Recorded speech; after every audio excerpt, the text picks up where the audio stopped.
It's April 16, 1992, and this will be the second underground interview with Al Bielek, coming to you directly from the American Academy of Dissident Sciences.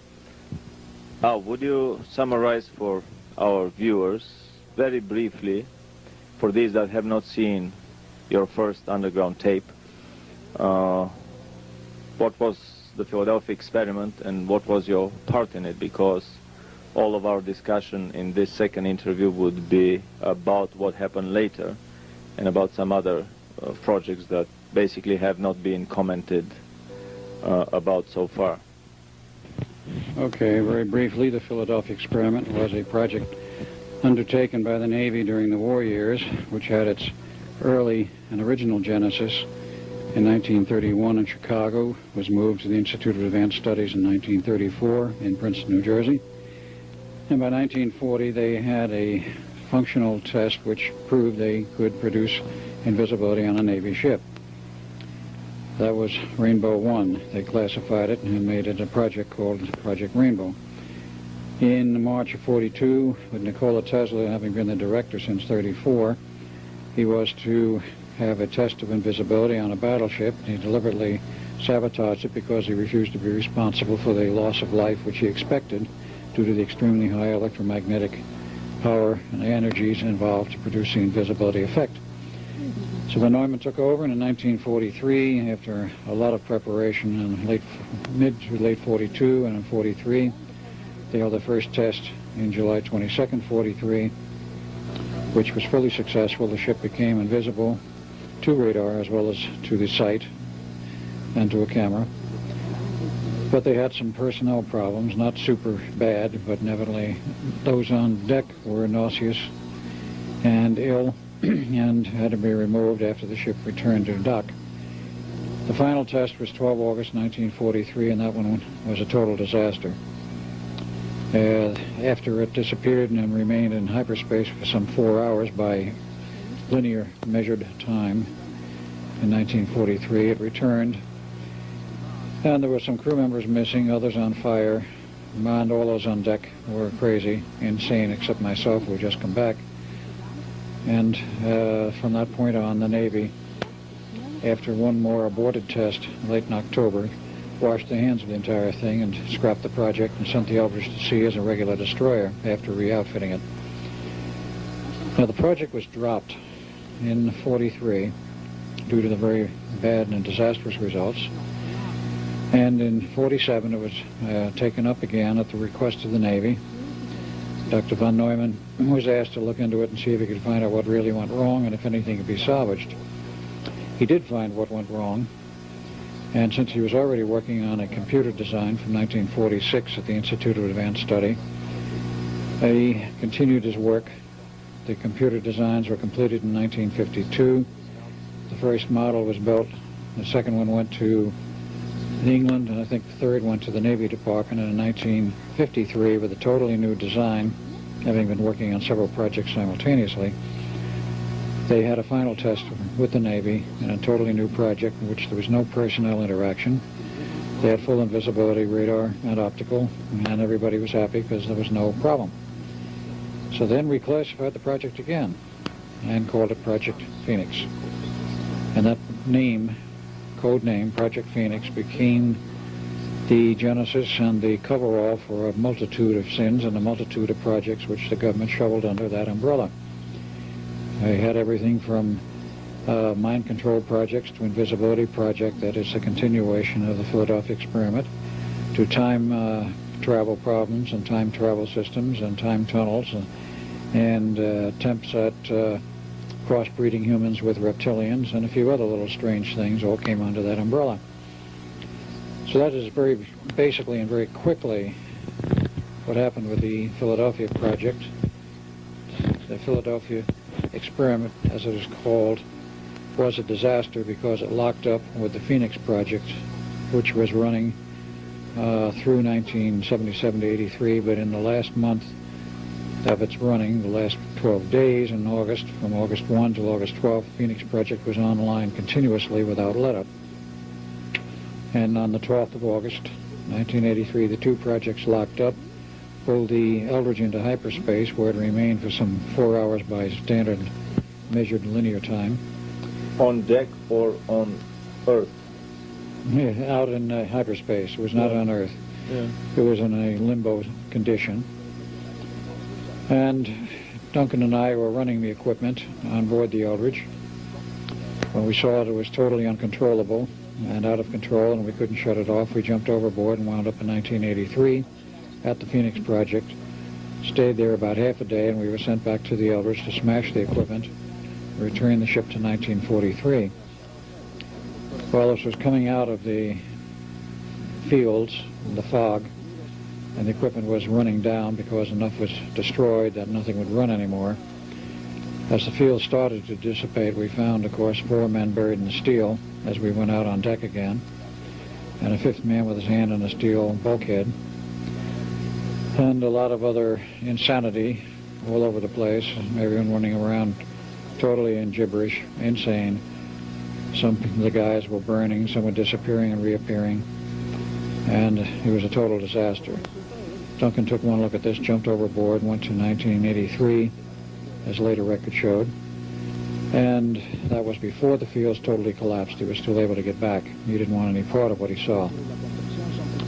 The real reason for that, why he deserted ship, so to speak, and went back to the future, no pun intended on the movie, has been a subject of debate now for some 6 years, since we became aware of the interlocking projects, actually from about 88 onward. Why did he return to 83? The best answer I've been able to come up with was the fact that in the period of 1943, between the first and the second test of the Eldridge, then the Chief of Naval Operations, who was Admiral King, issued an order, which I found out about in the last few months, to the effect that if the second test was a failure, nobody was to leave the Eldridge alive. In other words, he proposed to kill everybody. Well, this was interdicted by a higher level order from the highest level in the Navy, which was the Secretary of the Navy, then James Forrestal, who countermanded the order. Duncan apparently knew about the original order, and I suspect did not know about the second order, and jumped overboard in a panic, thinking we're all doomed anyway, and looked at me before he jumped overboard like, well, aren't I coming along? I didn't. So it changed, in many respects, history, and definitely changed our personal history. Duncan was reborn later in 1951 in another body, and after he went through many escapades with the military and the Air Force from the time of age 18, which was 1978 onward, 68 onward. He left the Air Force and eventually wound up as part of the Phoenix Project in mid-70s. I became... Again, in his second incarnation. So. In his second incarnation as Duncan, in the same name. The first and the second Duncans were the same name, Alexander Duncan Cameron Jr. Father saw to that. And the second one was named that, according to what he told his 5th wife, who was Duncan's mother, in memory of its son who had died in World War II. And this is not a natural incarnation? No, it was not natural in any way. Made by machines, by some technology, by the government? By aliens, combining with the government, part of the Phoenix Project. Now, if we want to get into some of the other commentaries, many of the things which have come to light in the last few years have made this entire operation called Project Phoenix and the carry-on of the Philadelphia experiment, also Project Phoenix now, more than a little bit bizarre. When they perfected, that is, when they made a working experiment that was without hitch, without glitch, and without problems for personnel, of course the project became of great interest to the Navy and to other military services. After several generations of revamping, they finally came up with what is today commonly called the stealth technology. Now, the stealth technology basically involves not only... The real stealth technology. Yes, it involves not only special coatings placed on the stealth fighter and the stealth bomber, but also the full invisibility technology, which is on the B-1 bomber, has been for many years, and the B-2 on every Navy fighter aircraft in the fleet, on every fighter aircraft the Israelis have, on a number of other Air Force craft, all of the super carriers. And this technology is now reduced to the portable size where an individual can be made invisible. So it's gone through many generations of revamping and shrinking of the size of the equipment, which says two things. One, solid-state technology has become of age, and you are now able to do in a very small package things that it once took a huge pile of equipment to do. Secondly, they've modified the equipment to some extent so that it is now possible to make it portable and still completely effective. What the principles now are that they're using, I don't know. I don't know if it bears a resemblance to the original procedures or not, but they do have it working. In fact, there's even a famous photo available of President Bush and his Secret Service man out fishing at Kennebunkport, Maine in the surf, and in between the two of them there is a fishing pole standing there fishing with nobody hanging onto it, quite invisible hands holding it up. This is rather a famous picture, and it is there. It has been publicized in a couple of newspapers, and merely goes to show that the government has rather good control over this sort of thing. There are other stories, not apocryphal, but real. Yeah, this is the famous picture. Right. Famous picture, and we see the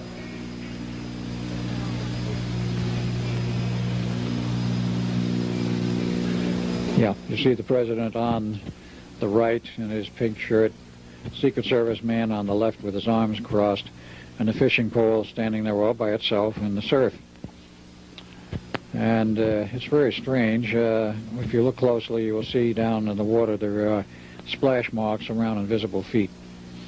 Right between the two, yes, right there.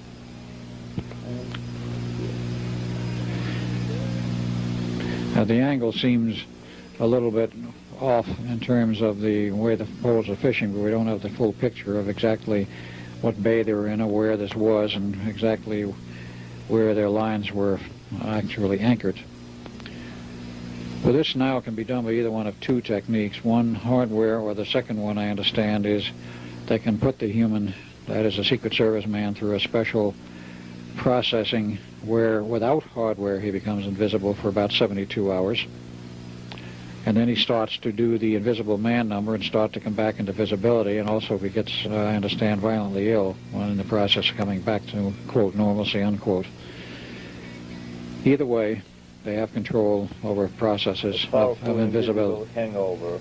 You might have a very powerful invisible hangover, and the hangover is not invisible to the person who has to withstand it. This is only one of the aspects of many things which have occurred. One very interesting thing here that comes to my attention is that if all carriers and if all planes are equipped with this invisibility, which basically is also a teleportation technique, then practically all confrontation on this planet become impossible, because you cannot fight a fleet that can hop around the world oceans at will, just flipping the numbers. Flipping the dials and showing up somewhere else after turning on the invisibility. Strokes on the keyboard. There's more than one report of this, of a fleet going invisible in the Pacific, off radar, off optical view by private aircraft that happen to be flying in the area. And the fleet shows up a day later, so a couple of thousand miles away, and steaming and under completely normal conditions where it doesn't appear like anything has happened, just so they've changed location in the meantime, and they were totally off all radar, were not visible, and could not be tracked in that period of time. They made a quick jump of some type and were there. How they explain this to the sailors, I don't know. How they explain to the personnel on board the ship that are not in on the equipment, because these big carriers and larger ships, everybody does not know about the equipment, only a handful of personnel, including the skipper, of course. Maybe this film, The Final Countdown, gives an idea of how this is explained. They simply said that it was a whirlwind, a cyclone with some time-changing characteristics that moved the ship back in time to the Pearl Harbor attack. Yes, that film purported to be fictional, and they got away with it, you might say, by showing it as a freak of nature. Well, nature does not engage in those kind of freaks, not so far as we know at any time. My information was that it was a real test. They had the equipment on board. It was the Nimitz, and they were the first ones to be so equipped. And they went back into the past on direct orders to the day before Pearl Harbor with the intent, whoever gave the orders, that the aircraft on the Nimitz would wipe out the invading Japanese fleet before there was an attack and prevent the attack and thereby change history. Well, as it showed in the movie, one of the civilian observers along was arguing with the captain. He says, do you want to play God and change all history? He says, if you do, he says, you don't know how many people will be living who might otherwise have died in the attack, and you can change the whole structure, as it were, of our history and the possible outcome of the war. And nonetheless, in the actual movie, the skipper did not win. He started the attack, but then in the movie, the natural phenomena closed in on him, and the attack was canceled. In fact, I understand that the skipper got cold feet and called off the attack and pulled the planes back, and then returned the ship to current time. So basically, all these things show that if these things are real, that the whole Cold War has been a very clever Mickey Mouse game between the two superpowers in order to siphon tremendous amount of funding into these black projects. Because technically, both superpowers are armed with these advanced technologies. You cannot literally fight a war, or you can destroy the whole planet. But my important point is, what do you think about the recent revelations from so many places that basically this whole war has been a very clever arrangement between the two superpowers that have been transferring technology behind the scenes? Are you referring to World War II? Or after that? Not after.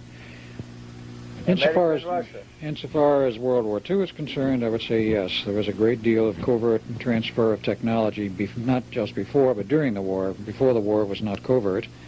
During the war, it was covert, and then after the war, of course, we seized everything because Nazi Germany surrendered. That is, the Nazi group surrendered Germany. They did not surrender, period. The Nazis never surrendered, which is one of the best-kept secrets of history.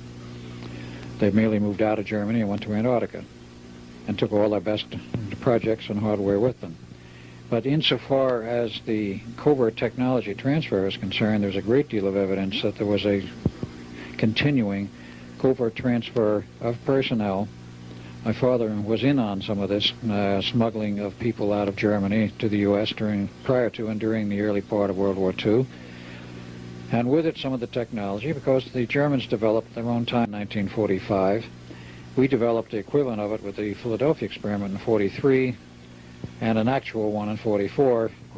These two projects have been secretly coordinated from a higher level, so that to compare notes and to see which one would do it better. That would be true, except for the fact the Germans had no invisibility project. There's no evidence they had one of any kind, but there is some partial evidence to the effect that there may have been an attempt by a Nazi sympathizer to steal the Eldridge in the final test and take it out to sea and turn it over to the Germans. Or maybe it may have been an attempt by the American power elite to transfer this technology to Germany, as there have been many such cases in history of transferring super technologies to Russia before the Second World War, during the Second World War, after the Second World War, in order to boost up Germany's resistance. Possibly true. The problem with that is, however, that while at some higher level there was covert cooperation, and during the war, of course, there was a great deal of cooperation between the U.S. and the USSR, and they were given, literally, some 25 pounds of purified uranium before the war was over. The Russians. The Russians were. actually used it to develop the first atomic bomb in 1949.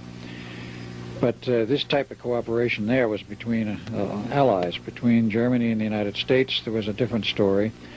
You had financial interests and industrial interests who were so heavily entrenched in the world's financial structure and in the industrial structure that there were deliberate orders out that there were certain bomb targets in Germany and that you did not bomb. And I'm not talking about the concentration camps that did not bomb, but the actual industrial targets which were immune from being bombed throughout the war. The question is why and who gave those orders. Obviously they didn't come from the general. They didn't come from Eisenhower, they didn't come from anyone in Germany or Italy or England. They came from some level above. Where, I don't know. Or the case of the German ball bearings that were stripped of their swastika stamp and used in American machines, or high-grade American aviation gasoline shipped in American ships with German crews to Germany for the Luftwaffe. Well, that part I didn't hear about until very, very recently. But if that is another example of the type of undercover cooperation due to industrial interests, to keep the war going, then yes, there was definitely covert cooperation at military levels, which the public didn't know about and most of the military didn't know about.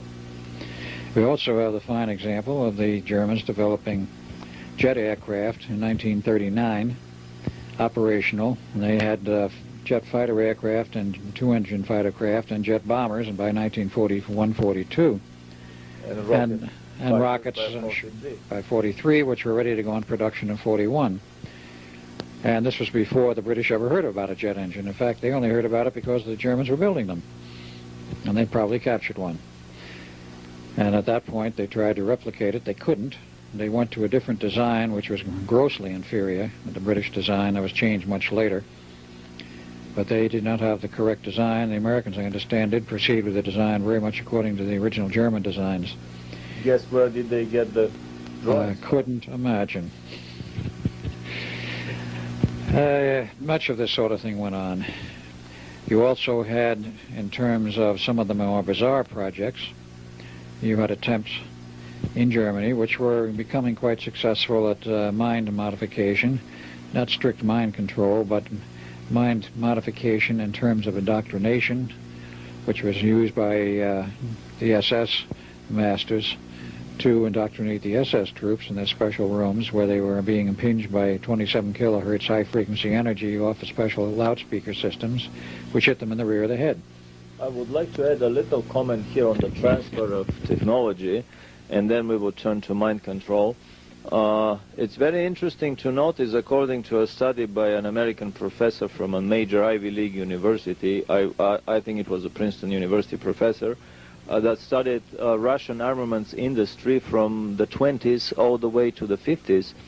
And in his monumental academic work, he, among other things, he noticed that 14 out of the 15 munition plants in Germany at the start of the Second World War in Russia, 14 out of the 15 munition plants in Russia were built by German technology, with German money, expertise, know-how, engineers, and management.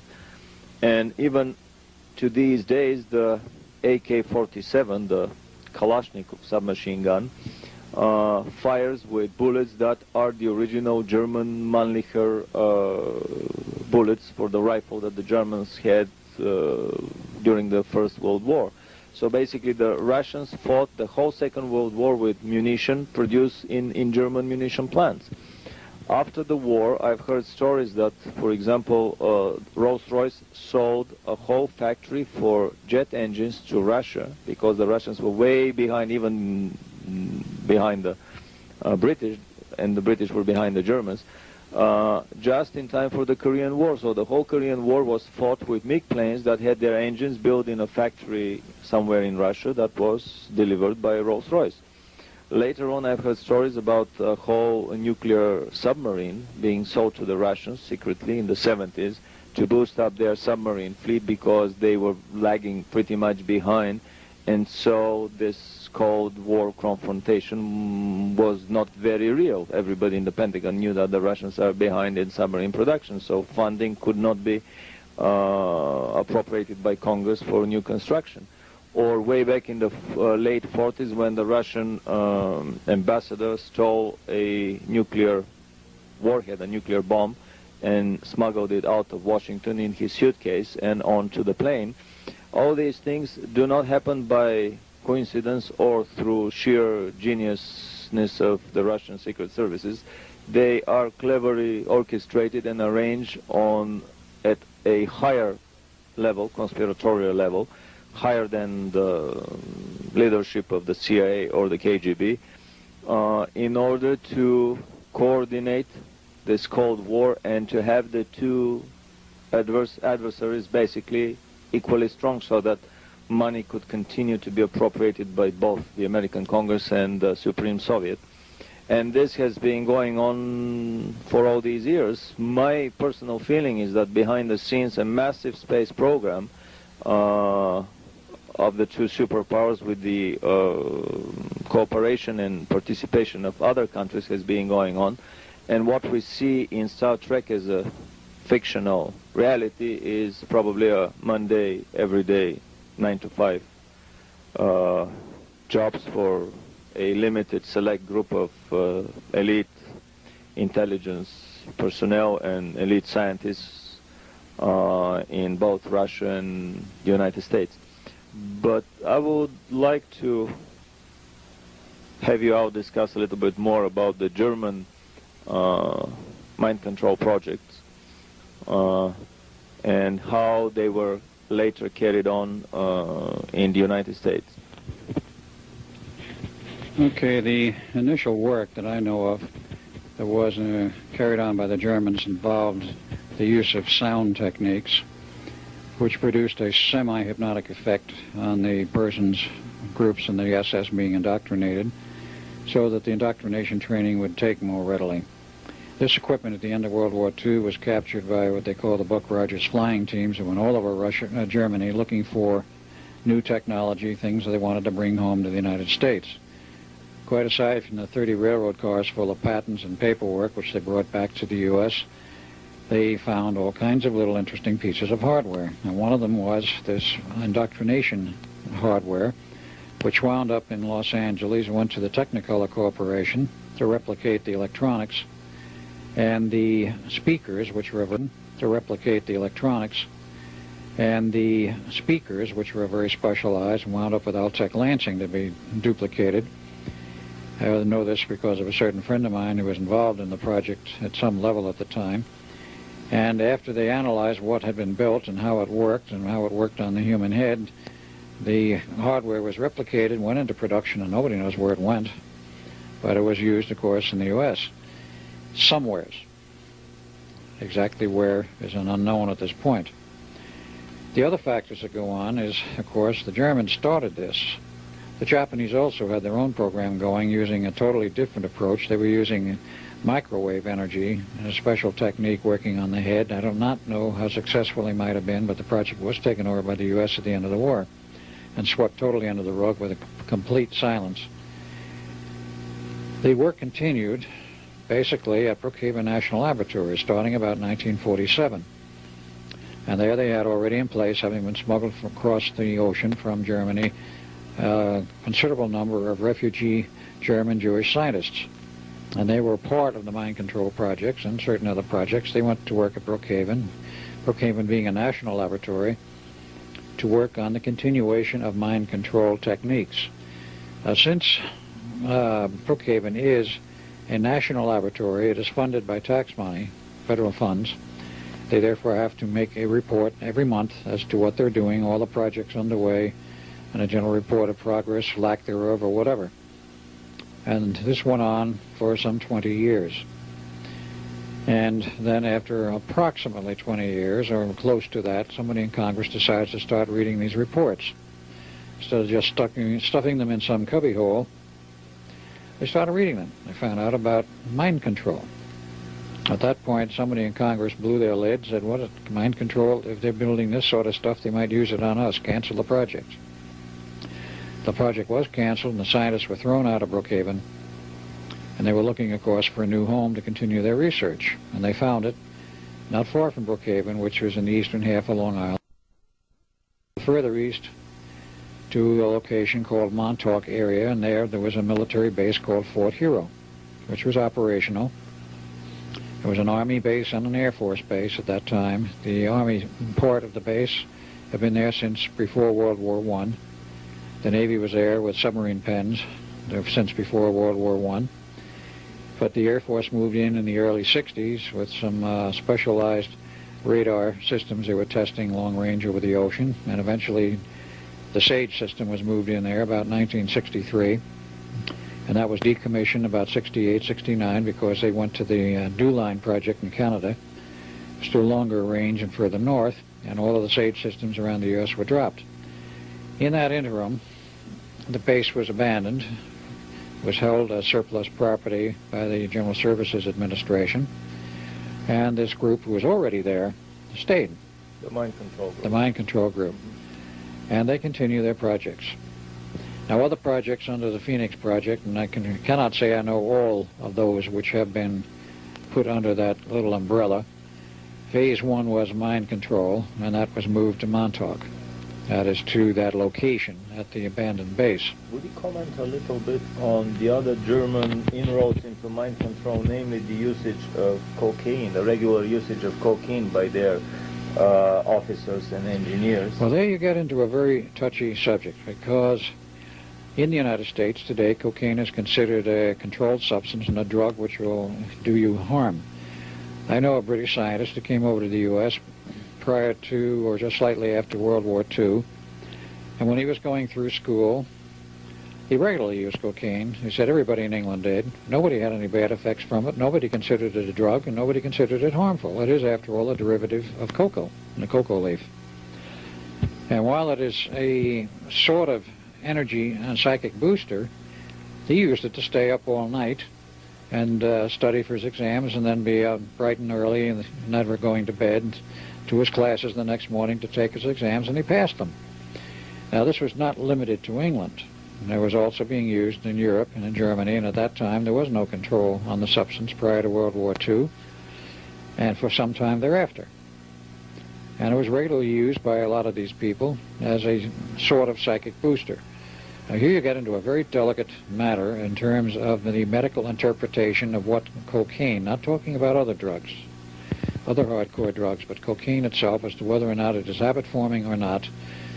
I understand generally considered it is not habit-forming in the use or misuse by young people under the age of 21. It can lead to the use of other harder, more dangerous drugs, but of itself might not be considered so dangerous.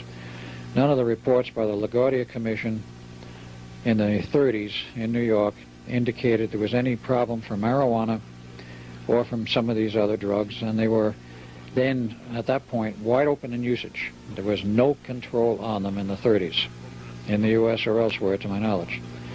The controls on these were only established after World War II, and would not come down as a tight, hard control with the controlled substance laws we now have until 1965. It was that late. And that, of course, included LSD and many of the other mind-bending drugs, but cocaine was not in that category. These people use it regularly as an energy booster and to sharpen their wits, their mentality. And probably meditation and tap into higher database. Possibly meditation.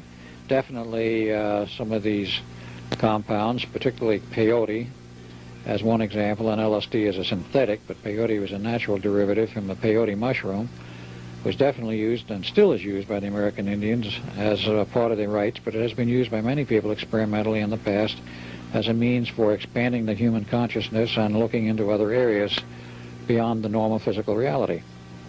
The government couldn't have this for one simple reason. They were interfering with the CIA's MK-Ultra program and certain other programs the CIA was involved with, which involved mind manipulation.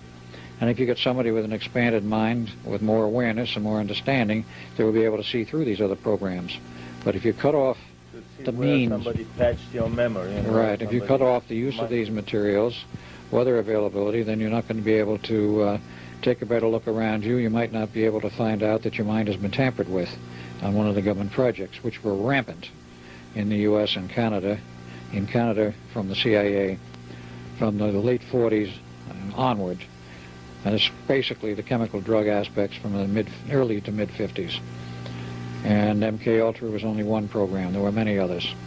You also had other programs underway, which started in 47, went on through 52, for finding the basis for changing the memory structure, changing the personality, completely and totally if the CIA or whatever agency wanted to do this. And these programs were instituted by Dr. Wilhelm Reich in Rangeley, Maine in 1947 when he signed a 5-year contract with the CIA to do research, which was, according to what he was given to understand at the beginning, the initial point, the CIA was, quote, interested in two aspects. One was development of psychic ability, finding a means to improve or enhance psychic ability.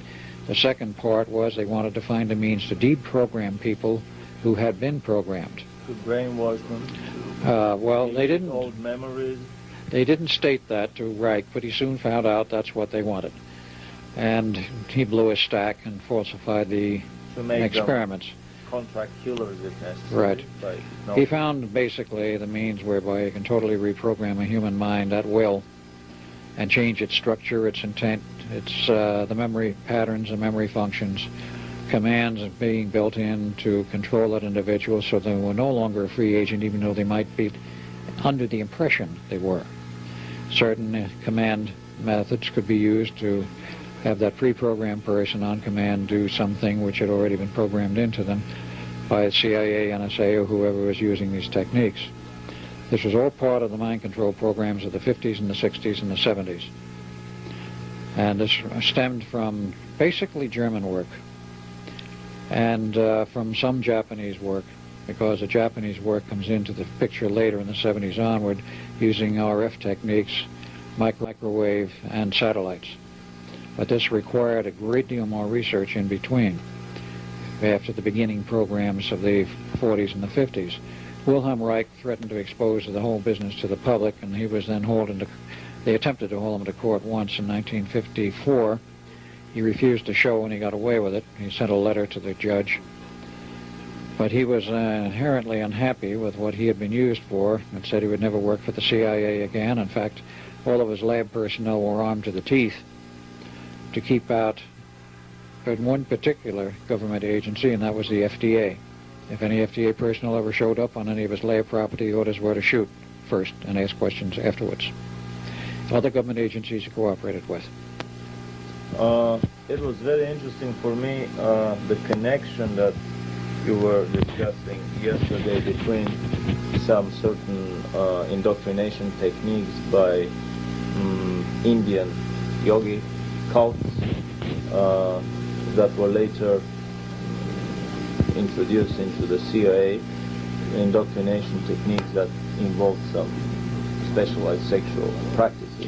Oh, this had nothing to do with yoga practices. This was a direct offshoot from the Wilhelm Reich techniques and Wilhelm Reich's research. Basically, we'll not go into the whole 9 yards of it on camera, but basically what Reich discovered in that 5-year period from 47 to 52 was that there was a great relationship between the mental functioning of the human and sex, and the orgiastic state, as he called it, and that he found that in the orgiastic state, if you could hold that point where the person was about ready to have an orgasm, but not have the orgasm, you were held at a peak point of nervous excitation. At that point, this human subconscious and the human conscious lock together in an open line. And everything that's in the subconscious becomes available to the conscious mind. The soul connects to the mind. Right. Therefore, you can reprogram that person if you know what you're doing. And Reich found out partially how it could be done, and the CIA, after many years of work, and the NSA found out how you could complete this so that a person could be programmed with certain inbuilt mechanisms, functions, memories, change memories, whatever. And while the initial techniques were more physical, after sometime in the 70s, they developed purely electronic techniques which would induce the orgiastic state and hold it electronically. And these pieces of equipment are in every hospital in the United States which accepts federal funding by law. It requires a double computer. One is a standard floppy, because they use these equipments normally for EEG measurement or shock therapy if they need to use shock therapy in the psychiatric wards. But with the induction of a special second floppy which goes into a portion which is normally locked, this is the so-called orgiastic floppy, which induces which induces that state in the person who is wired up to this equipment, which now is not with big pads but with very tiny little probes which are 50 millimeters square. And in the certain appropriate points of the body they are attached. I won't go into all of them, but all over the body in very critical nerve ganglia points. That person is pushed and thrown, if you will, into the orgiastic state, and then by computer they can change that person's mind, memory, programming, whatever. And when they're done, shut it off and install a final command that they don't remember anything that's happened. And then, of course, the person is released. No drugs, no messy techniques of the earlier Reichian form, and they can be done to a patient, whether it's a regular patient or an in-out patient, at any institution in the U.S. that has its equipment. Private hospitals that are not accepting federal funding do not have the law requirement to carry such equipment, but it is recommended that they do.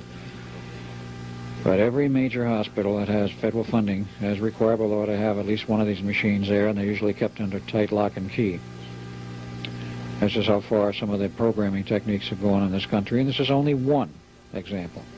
A friend of mine who works in one of the hospitals upstate New York has personally seen the equipment, and he didn't say he'd seen it in operation, but I think probably he has. And he knows exactly how it works and exactly what is done to make it function, and that it can be used for those purposes. This took many years of research after Wilhelm Reich, and of course Reich died in 1957 in prison after he refused to reveal what classified government work he was working on in early '57. And the judge said his hands were tied. He had no choice but to commit him to prison unless he could show good cause why he should not, which meant he had to talk about his classified work, and he says, I can't. So he went to prison and died there. And of course came the famous FDA book burning of Wilhelm Reich's works. They went around and literally confiscated thousands of Reich books, and in a particularly vicious form of Nazi book burning went ahead and burned the books. These have been republished since, most of them. I think there are a few that are still out of print and held privately. They didn't get all of them, of course, but they got them in the bookstores and the places where they were normally purchased. So this was an Orwellian blacklisting. It was a form of Orwellian blacklisting. From the libraries and from the academic memory of this society. You're right.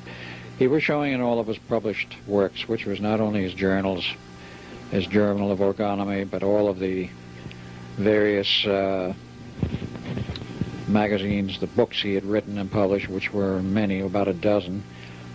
He was showing the function of orgone energy, not only in terms of the human body, but in terms of the atmosphere, weather control, smog, the relationships of smog and smoggy conditions in the Earth's atmosphere, how it was related to the loss of orgone energy in the atmosphere, and so forth. Preston's tape is about secret weather control, yes, relation by orgone energy. That's very true. Balloon sondes. Well, radiosondes, as they call them. Yeah. And these radiosondes, believe it or not, were designed initially and built in breadboard form by Wilhelm Reich in his laboratory in Rangeley, Maine, and they were shipped down to a neat little laboratory in Long Island called Brookhaven, and there they were beaten into a production form and found out how they could produce them by the thousand fairly inexpensively, and they did. You know, Preston bought up nearly the entire stock in the United States, surplus, because they were banned after a certain point of time from being used. And the government didn't want the secret out that they were modifying the weather, not measuring it, because ground receiving stations were not built. All they built was the transmitter. So what do you do with the transmitter if you have no receiver? Well, you're doing something else. And they were. They were modifying the weather on an experimental basis. And the bigger units were capable of steering hurricanes. The AMT-6 started out with a little box, an AMT-2, then a slightly larger one with a white plastic bubble on the top shaped with a point and then with a round section. And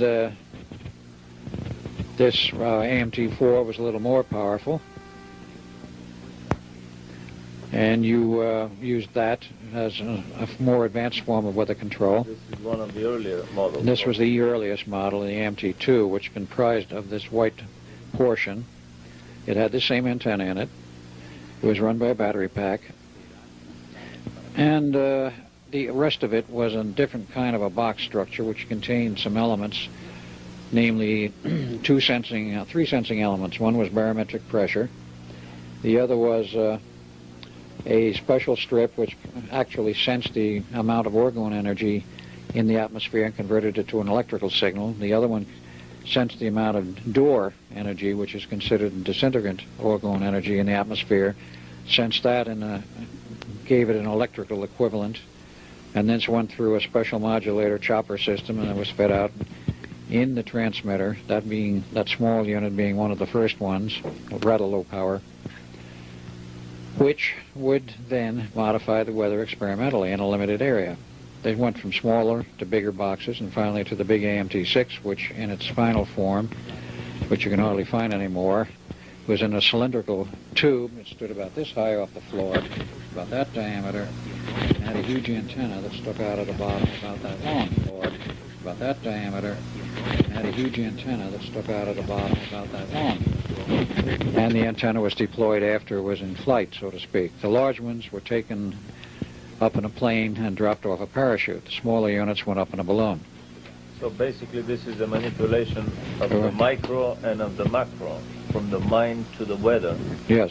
But to summarize here, so basically the Germans developed mind control through chemotherapy and hypnosis. Correct. And they used very heavily scopolamine and other chemicals, but scopolamine was their principal weapon for hypnosis and mind bending, if you will. And it was used very effectively and with hypnosis to change a mind and do a programming under chemical means. And later on, because not only the German rocket scientists got shared by the Allied powers after the Second World War, but so were all other secret scientists, so were their SS specialists, the Gestapo tutors, the propaganda ministry specialists that were shared by the Allied powers. And obviously all these mind control experiments were moved and continued in the other countries. Here in the United States, I've read a lot of books about parapsychology development in the Soviet Union. In Russia, of course, the other goes wrong. Always one would read about such advanced technologies developed in the United States, but obviously they were developed everywhere. In all the major countries. Yeah. And so here, on top of the chemotherapy and hypnosis, obviously in the United States were developed the other two methods, namely with implanted microchips and with some microwave radiation. Yes, the earlier form of electrical stimulation using orgone Reichian techniques was one. Then they came to another technique under the more advanced mind control techniques, in which that was discovered by Preston Nichols sometime in the 80s. He found out about the other technique they were using, which was used and implemented at Montauk, the Phoenix Project.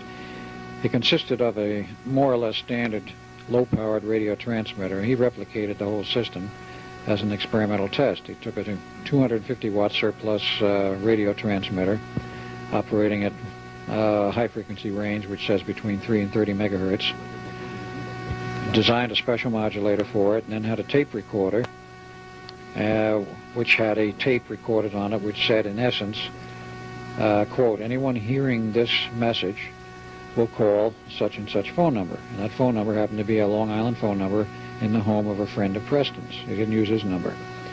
Now, the criteria of this thing was none of the victims were to have and did have a radio receiver.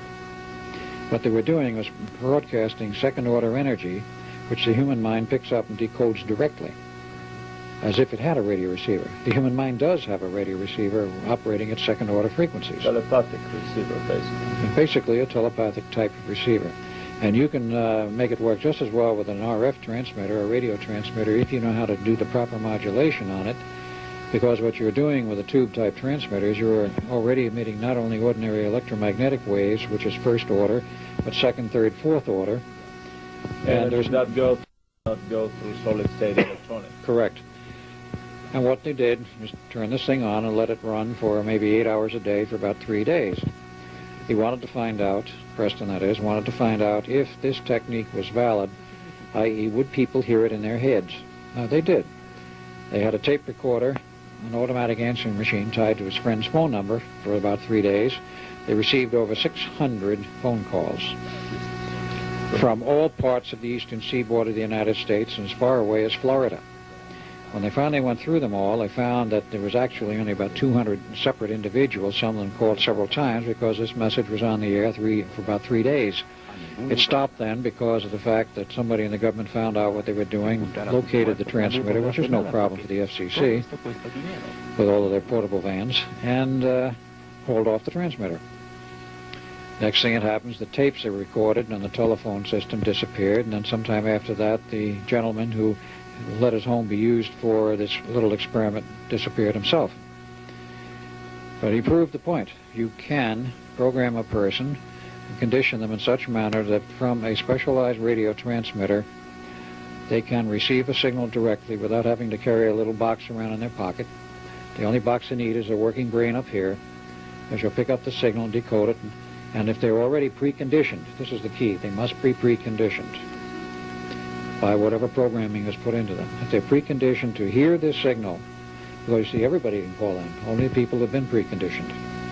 They hear the signal, they go for the phone, they call whatever number they're supposed to call, and then what can happen from that point is, this did not happen in this case, but what can happen is that some respondent, whether it be a machine or a person on the other end, will provide a secondary trigger which will then trigger the whole program which this person has buried in them.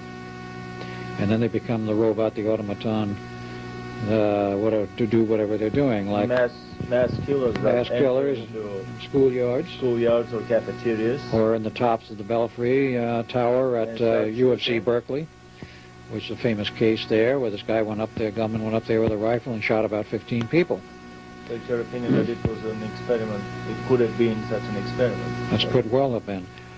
And you have the famous case of Sirhan killing Jack Kennedy.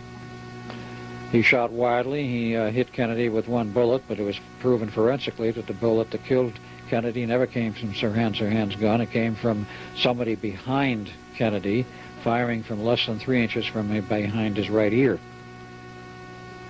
And that man was, of course, one of the guards who was a substitute that day for the regular guard.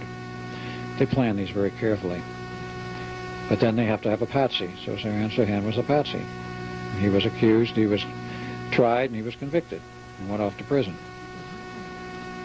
He probably never did any severe damage to him at all. And then you have, of course, the even more famous case of John F. Kennedy, where they said there was single gunman, single bullet theory, which has been so thoroughly exploded in recent years. There were at least 3 assassins, and some of the films show it, and some of the private photos show it.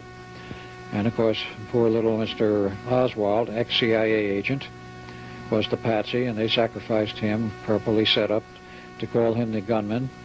And if that wasn't enough, of course, in the basement of the police station in Dallas, Mr. Jack Ruby runs forward and pulls the trigger and shoots Mr. Oswald on national television. He didn't die then either, by the way. He died on the operating table later. They made sure he was dead before he left the operating table. And he said himself, that is Oswald, I didn't kill anybody. He never pulled the trigger. He wasn't even on the 5th floor. And that shows very clearly in the movies. These kind of mind manipulation techniques are everywhere. The problem is we don't know who is pulling them or what they intend to do with them or how far they intend to go. What would you comment on the implantation of microchips into the human brain for the purposes of listening to the sounds around the person, maybe even getting visual signal from what the person sees to, from one point on, turning the big master switch and assuming control over that being and actually commanding it what to do. In one of last year's issues of the Mutual UFO Network journal, the MUFON UFO journal, there was a very good article of about maybe 24 papers in official academic medical journals about implantation of microchips into pets and human beings, into human brains, for the purpose of mind control. Some of these papers were from the early 60s, which means that more than 30 years of such research has been going on.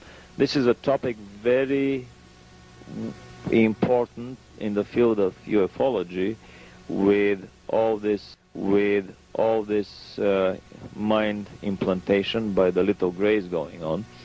And it has been my suspicion all along that many of these techniques have been in the arsenal of the government, and so one should look first of all into his own government and then into some aliens doing this massive implantation. Rumors are that from 1 in 40 all the way up to 1 in 10 from the United States population have been implanted. Well, if you go into the history of this type of mind control by signal, by external control, you can go back as early as 1960 when Dr. Delgado was experimenting with implanted chips in the heads of bulls, and he proved in the ring in Spain, I think Barcelona, that a charging bull could be stopped in its tracks by flipping a switch on a little electronic control box on a radio transmitter, which affected this chip buried in the bull's head.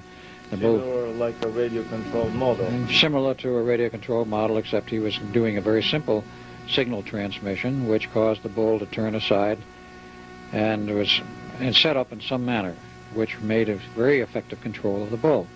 He lost his anger, or he was just directed to turn aside. That was publicly demonstrated. Now, that was only the beginning.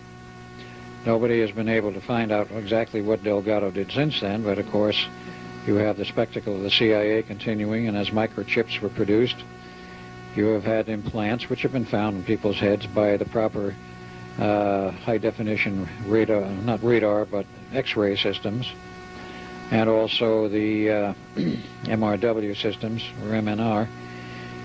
They can also find these chips. But you have more than one class. The initial class was probably developed by our government, possibly in conjunction with alien technology, and possibly strictly on our own. But then you have certain documentary films which the Japanese have produced showing, after interview of people and putting them through CAT scans, they can show implanted devices directly in the brain. They cannot figure out how they got there, and they know damn blessed well they can never remove them because it would kill the person to try and dig these things out of the brain.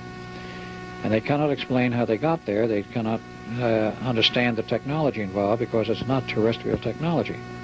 It's one of the proofs about UFOs and ETs. Some of these implanted devices defy any medical skill we have to put in the head where they are. Maybe they were beamed inside, beamed down. It's hard to say how it was. It's hard to say how it might have been done. But they're there. They're easily visible in layer-by-layer CAT scan into what part of the brains are in, and very often they find two of them, one on the left lobe, one on the right lobe. What effect they have is unknown, because it's not been detected in some of these cases that the individuals had particularly erratic behavior. But the technology is there, the technique is there, and where the line ends between U.S. government hardware and control and alien technology and control is very hard to say. But this is... They all work. The evidence is they're working together. They're working together. One for the other. Exactly. Going to the Phoenix Project, one of the aspects there, of course, was mentioned the radio device, radio transmitter for human people, brains properly set up, would pick up the signal and respond. You have other types of technology which have been developed as a result, of the continuing work at Phoenix, at Montauk, elsewhere, because you must also know that there were 25 stations. Every Sage station was converted essentially to a Montauk-type operation, though they didn't all stay online. Eventually only about 3 left. And how many other projects buried elsewhere were going on, we don't really know. We know of 2. ITT Corporation, who was the contractor for all of the hardware for Montauk, that is for the Phoenix project, at Montauk. Also had some ongoing side projects. Brentwood, Long Island, existed for many years, actually since sometime after the turn of the century, an overseas communication system known as McKay Radio Overseas Communications. About 1966, the system was bought out by ITT. It was a Tesla, no noise communication? No, those were standard, ordinary communication using regular transmitters. Only they had a bank of about 52 transmitters there for different frequencies. They were set up for continuing overseas communication, which was voice, which was teletype, which was fax, and everything imaginable, both black and white and color fax. The transmitter site was at Brentwood, and after it was shut down, which was in the fall of '86 when I was there on the island, we went through there and found they had been experimenting on other projects on the side, and some of the transmitters had some non-standard equipment in them. We found other non-standard equipment around, and we finally located the chief engineer of the site, who admitted that there were major changes in the installation, which he had no understanding of what they were for. They had the regular traffic, and they had direct tie-in links to ITT laboratories at Nutley, New Jersey, through dedicated phone lines direct to that site for inputs that he had no idea what they were. He said it was totally controlled from ITT Nutley.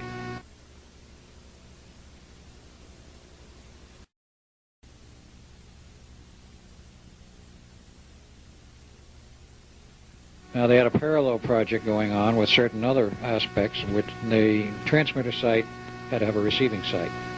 Now, the receiving site was not in the same location. They moved it about 30 miles away to Southampton, Long Island, and there they had the gigantic receiver site, which is still essentially there.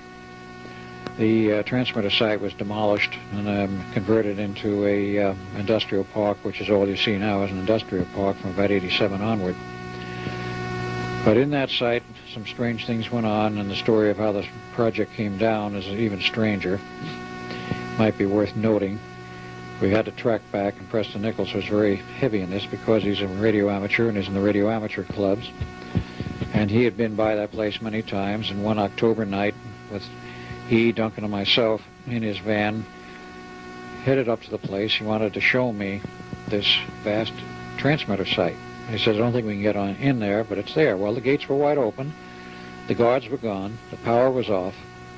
So we drove in and drove around and wandered all through the place. And they had not yet started demolishing the main transmitter building. They had demolished some of the smaller buildings peripherally, which may have had some manufacturing facilities, we're not sure. But we went through that, saw all of the transmitters, and there were some very strange charges left on them. Eventually, of course, the amateurs were invited in to strip the place, take anything they wanted, because it would save the contractor the trouble of removing it. So the amateurs had a field day. They took down 5 towers, 120 feet high with the rotating antennas. They saved the antennas. They took everything you can imagine.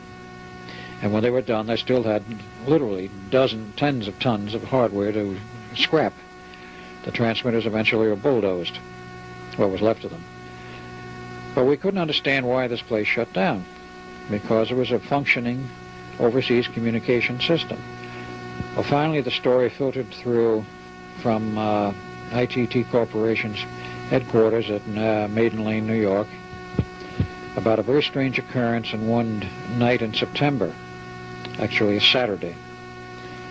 ITT had planned to shut this facility down on a permanent basis because they really had a little more use for it. And that particular morning on a Saturday, they gave instructions by phone to the station master that this was to be the last day of transmission. There would be some traffic that would come through, and they would have shut down and secure the transmitter on a permanent basis. So he received his orders, and throughout the rest of the day and far into the night, the transmitter remained on. And it was receiving traffic, and nobody at the Nutley end or New York could figure out what was going on. They had orders to shut down the station, and it was not shut down. It was accepting traffic and transmitting. So they sent somebody out from New York to investigate, and he arrived that night and started to go on base and took one look and said, I ain't going on this place. The transmitter building with all of the transmitters, which was quite a large structure, was glazed. The transmitter building with all of the transmitters, which was quite a large structure, was glowing with a blue glow over it, something which was totally abnormal. He wouldn't walk on the base. The whole was surrounded with gates and fences and all of this.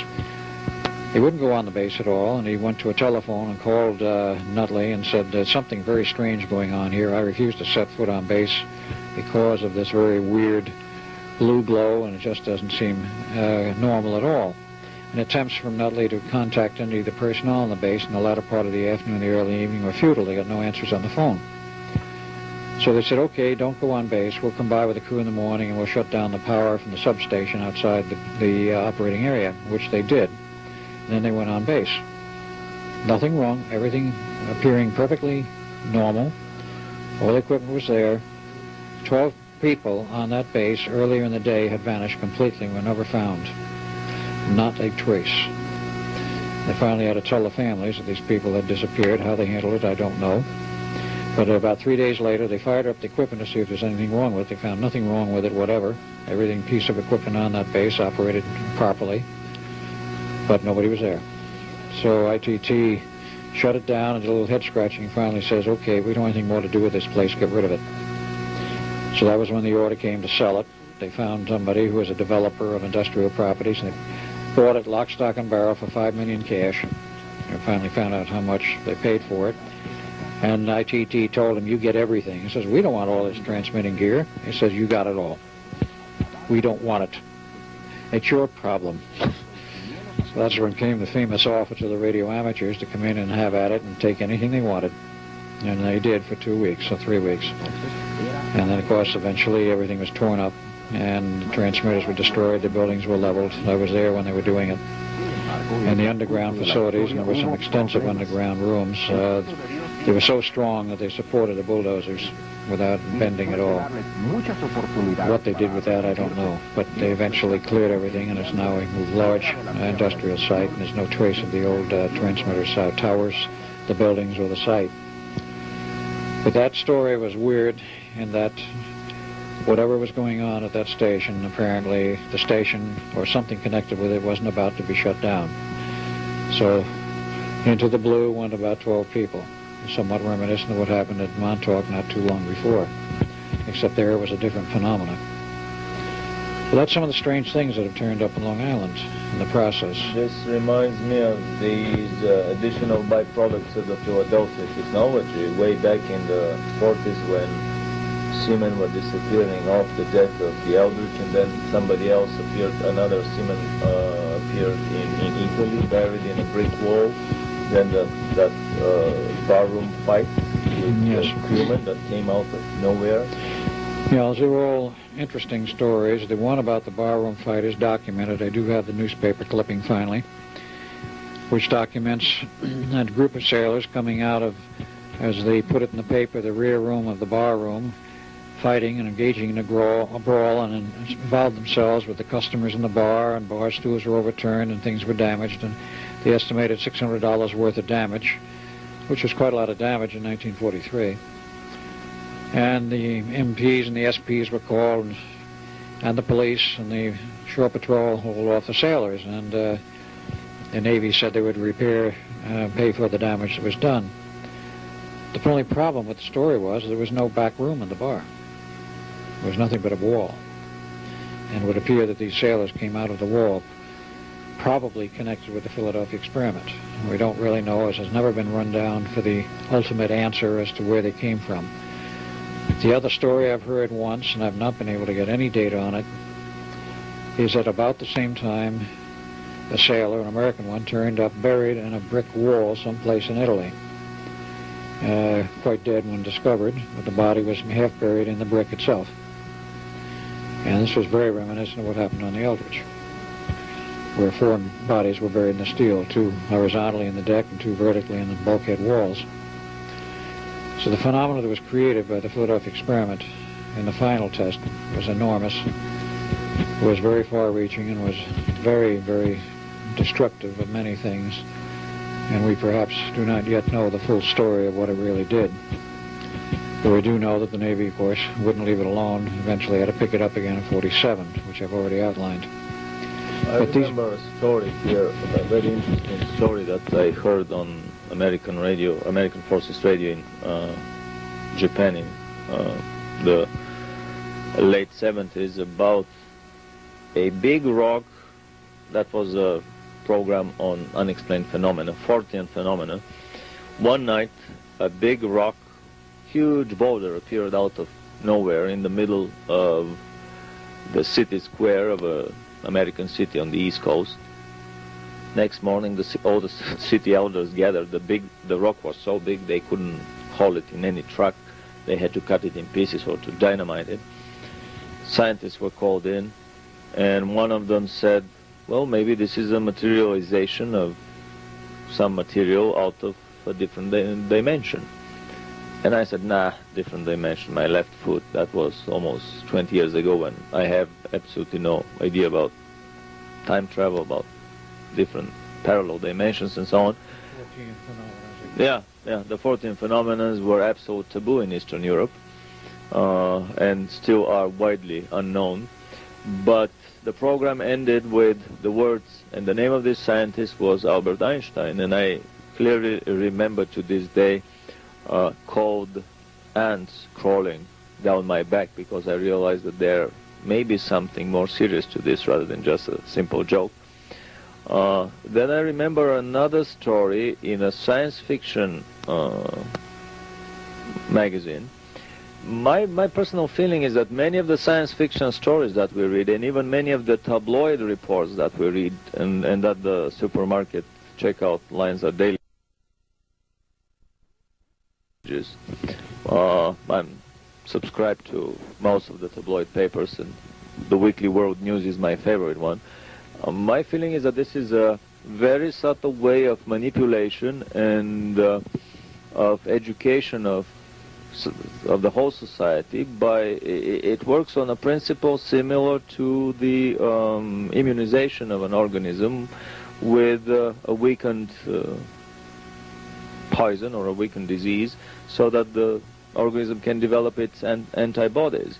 In this case, the lowest strata of society that doesn't read anything else but tabloid papers serve as this sacrificial lamb that is exposed to the dangerous, threatening information, and through many years of such bombardment, they finally learn to live with UFOs visiting us every day, or the government manipulating space, manipulating time, manipulating the genetic code, creating hybrids between humans and animals, between humans and aliens. And in many ways, the science fiction literature has been serving the same purpose. There are so many stories that are written after a carefully orchestrated or designer leak, as I call them sometimes, happens, and some intelligence official contacts his friend, who happens to be a writer, and a nice best-selling story or short story or novel appears on the book, on the market after some time. So in this science fiction story, 2 British constables discovered one night a talking head that was protruding out of the pavement and smiling and talking to them. And little by little, more and more human parts and whole and half bodies and whole bodies appeared out of the pavement, out of bricks, out of walls, out of ceilings, out of everywhere. So this is a very interesting attempt to acquaint the public with the possibility that it is possible to walk through walls, that it is not that difficult and dangerous. And obviously these are signs that secret programs have been going on behind the scenes. For me, every story that I read in the tabloid papers is an indication that some research of type is going on somewhere behind the scenes, and somebody is interested in educating the whole society, so that 20 or 50 years later, when this research would be put out in the open, in public, in the academia, there wouldn't be a massive panic or suicides. What other byproducts, I mean negative byproducts of the Philadelphia experiment would you comment upon? Or maybe some of these first nuclear tests that we were talking today that had some very interesting, starry effects? Well, we can go into the nuclear test program, but first I would point out the phenomena which has been discussed and described is certainly not new to this century. Charles Fort, there was an ordinary newspaper reporter a century and a half ago in England, would start investigating some of these strange occurrences and reports he heard, and of course, like most other people at the time, was very skeptical, but started clipping these newspaper files, and he wound up with some 50 or 100 shoeboxes full of clippings, which wound up being eventually the property of the Fortean Society. He wrote a series of books, Land of the Damned and a few others, in which he concluded that basically we might be the property of somebody else. But he documented so many of these strange occurrences, like frogs falling out of the heaven, fish falling out of the heavens on the ground, and other strange falls, even parts of bathrooms, of sinks and what have you, angel hair, animals, just coming out of nowhere. There has to be an explanation, but none could be found at that time, and the scientists, of course, ignored it. These things have been going on through quite a period of time, and they're not new to us. But this sort of thing continues, and we have these barroom brawls, which may have been induced by hardware that we controlled. Who knows what caused these other phenomena 100 years ago? When we came on to the era of the nuclear energy, where we dropped the bombs in Japan, we had atomic tests in the Pacific in 1946 and 47, which were essentially ordinary atomic bombs. I use that term ordinary advisedly because it kept growing in size and power, but in 1952, with Edward Teller having created it, they were ready to test the first hydrogen bomb. And in 1954, they tested a second one. And what I remember, if my dates are correct, was the second test they had an enormous problem with. They decided they wanted a 3-mile-long tunnel to instrument the rate of propagation of the explosion. And it was very carefully instrumented with very precise equipment, because EG&G instruments all of these tests, has from the year one and still is to this day. No one else will or can, because they control all the patents. But in any case, all of this very nice equipment was built, and measurement equipment and time zero markers and so forth, and high-speed cameras. So they detonated the device, and as the photos from Life magazine showed, and some of the movie films they showed, a mushroom started to form at the island where the device was in a building, and then all of a sudden it was full-blown, full-size, covered more than the island. The measurements down the tunnels they expected would take about 18 microseconds for propagation if c is the maximum speed of travel of light or anything in this universe, according to Einstein's theory. Well, the bomb went off, and it was t equals 0 everywhere, as there was no propagation rate. It was instantaneous to the end of the 3-mile tunnels while they lasted.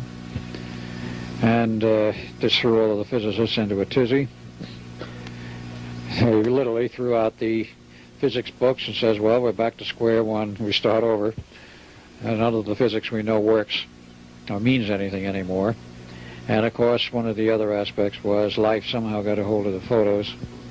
And as the huge, not mushroom cloud, but hemispherical glowing sphere of light with strange patterns in it started to rise and thin, the aerial cameras which are photographing this whole thing caught some very strange phenomena.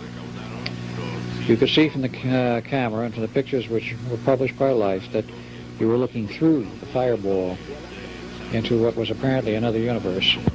They were seeing stars. I never forgot that when I saw that in a published issue of Life, and I found out later from channels Life was almost put out of business over that. They were very severely reprimanded for, however, they didn't even know how they got a hold of the photos, but they did, and they published, which I think the public has a right to know. But the military didn't feel the same way about it, particularly the AEC. Who cares about the public? Right. Who cares about the public seems to be the attitude. They never detonated another hydrogen bomb. A simple reason. This was the last one? 54 was the last one. They scheduled one for 56, but it was never detonated. They canceled it because it was to be an underwater test, and they decided, in view of what happened with the 54 test, where not only did they lose the 3-mile tunnels, but the entire island was vaporized, and it went down and burning and boiling down to bedrock, and it was burning and boiling at bedrock for 3 days afterwards, till the ocean water finally damped it out. So basically they started kind of a chain reaction. They started a chain reaction in the rock, which certain scientists had so warned, and others said, oh, poo-poo, this can't possibly happen. And those who poo-pooed it, of course, were those who ran the tests, and they were performed, and they found out it can happen. And they were afraid that the second explosion may ignite the very water of the oceans and explode the planet. They were afraid of this for the simple reason that H2O is the most common substance on Earth, the most common compound, and it's everywhere. And if somehow they were managed to start a chain reaction in the water itself, it would go through the entire oceans everywhere, and that would be essentially the end of the Earth. They did not, fortunately, set off such a reaction. Whether it's damped by minerals or whatever else, I don't know, but they were fortunate in that that did not happen. So all further tests were abandoned. Then, of course, the Russians start their H-bomb tests. And because the Americans didn't give them the data, they had to repeat everything again. Exactly.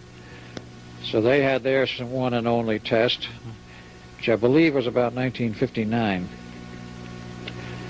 And they expected, according to the reports which came even from Khrushchev later, about a 30 megaton yield. They got a little bit more. Something they would never admit how much, but it was in excess of 100 megatons. And the Russians said they would never set off another hydrogen bomb again, because it was totally out of control, so far as they were concerned. Their mathematical models, their predictions, the so-called nuclear theory was a pile of garbage. They don't really know personally a nuclear physicist. He's published 125 papers and used to teach at UC Berkeley, who said the same thing. He says the nuclear scientists have no idea what's going on. They don't know what's going on with nuclear processes, period. And this from a nuclear physicist. This is the famous explosion on an island in the sea north of Siberia, in basically the northern ocean. That was so powerful that it broke the needles on the seismographs not only in Russia but in many other countries. The earthquake created by it was so powerful. Well, that one I did not hear of. I most certainly don't hear of everything, and that's why it's necessary for people to get together and compare notes and do networking. Today, the networking via computers is what's getting information around faster than it can be stopped, because you cannot stop the network if the computers are on. It's nationwide. And all of the little computer bulletin boards, which are maintained privately. And this kind of information does get out. Back in the 50s, there were no computers and computer networks. It had to be verbal. Talking about nuclear bombs, I was very interested when you mentioned that there are persistent rumors and even comments by some major physicists, Oppenheimer included, that the two devices that were exploded over Japan were actually of German origin, of German production. This was alluded to by a German who was writing or connected with the book that was published in Toronto, Canada,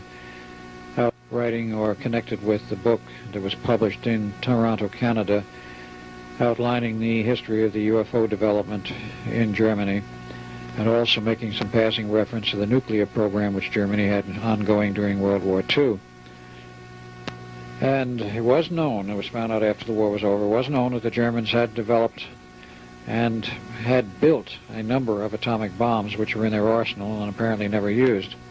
And they were working on a super bomb of a totally unknown design, which they were going to plan to use on New York or London, probably London or New York, whichever they chose to wipe out first, which, according to the reports, a single bomb about the size of a pineapple was sufficient to wipe out the entire city. which is to say it was more powerful than the hydrogen bombs, which were yet to be invented. But this could easily be an anti-matter bomb. Very possibly. That's about the only thing that would do it. The German technology was so far advanced beyond ours, it's unbelievable, and it's unbelievable that they lost the war, but they did. And perhaps better for all of us that that did happen. But their technology was very advanced, and they were into these areas. Now, the reports were that, and this was allegedly admitted by Oppenheimer after the war was over, that the 2 bombs we dropped in Japan at Hiroshima and Nagasaki we did not build. Because we had an extreme shortage of plutonium. There was not enough plutonium to cover the head of a pin in May of 1945, and which was when Germany surrendered. It was in May of 45? Yes. May 45. And by the time we came around to dropping the bomb in 46, there was a lot of time in between. No, actually 45, August 45. It's August 45, okay. There was a few months in between, and it was in that interim period that we suddenly were able to develop a bomb which was dropped, or actually not dropped, but tested at Trinity, New Mexico, allegedly the first nuclear device we had built. And within a few weeks after that, we dropped 2 bombs on Japan. The question is quite well asked. If we were so short of nuclear materials, they had enough uranium-235 to build bombs, but those were the huge devices like Fat Man, or Fat Boy as they called it, which required a gun barrel to bring the 2 charges of parts together. A howitzer barrel. A howitzer-type barrel, especially made by the Navy.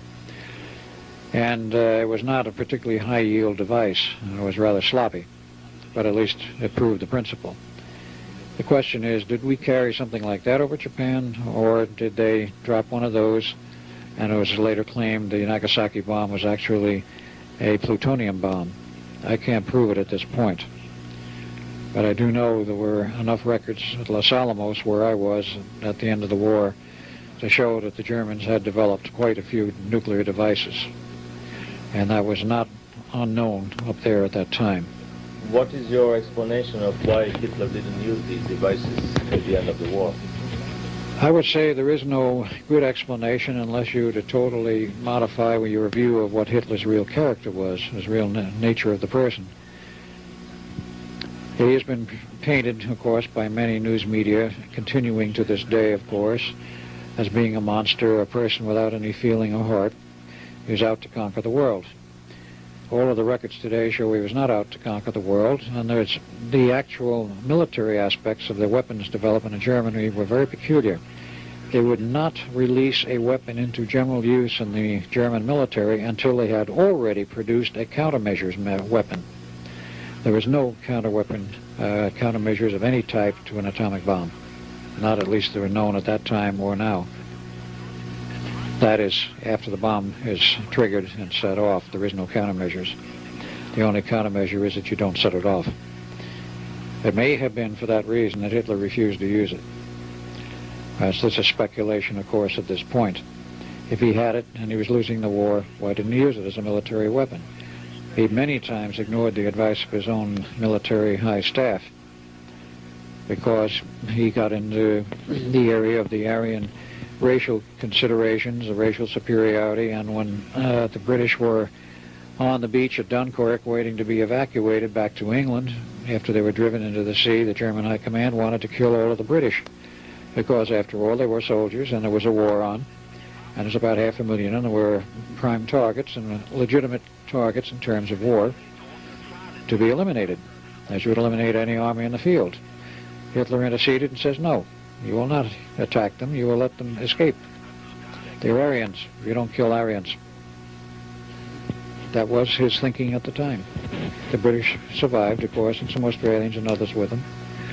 And the end result, of course, they lived to come back to Europe another day, which, of course, did happen. But he had some very peculiar philosophies, and one among them was he did not want to wipe out necessarily a lot of Aryans, which he considered the British as being. So one has to take another look, no matter how difficult it may be, at some of Hitler's philosophy and find out where his head was really at, because you will not get a true picture from the current propaganda or the ongoing propaganda from the end of World War II or during World War II. Much of the propaganda that was against Hitler from our side after we were in the war, of course, portrayed him as a beast. But remember two things. Hitler never had a bodyguard. He had military around him, but he never carried bodyguards around with him like every president in the United States does, particularly in the last two administrations. And number two, when he went anywhere in Germany, the children all ran up to him. They actually loved him. And children have a way of knowing psychically when somebody is evil. Now, if they didn't shun him and they ran up to him on a regular basis, you cannot stage manage this all the time. You can stage manage it perhaps a good part of the time. But all of the newsreels are there as testimony. He went all over Germany, sometimes very much alone, without bodyguards, would hike in the mountains alone. If that man was so evil and so hated, why did the German people not attack him? Very similar to the way Russian children would rush to Stalin and shower him with flowers and kisses and hugs.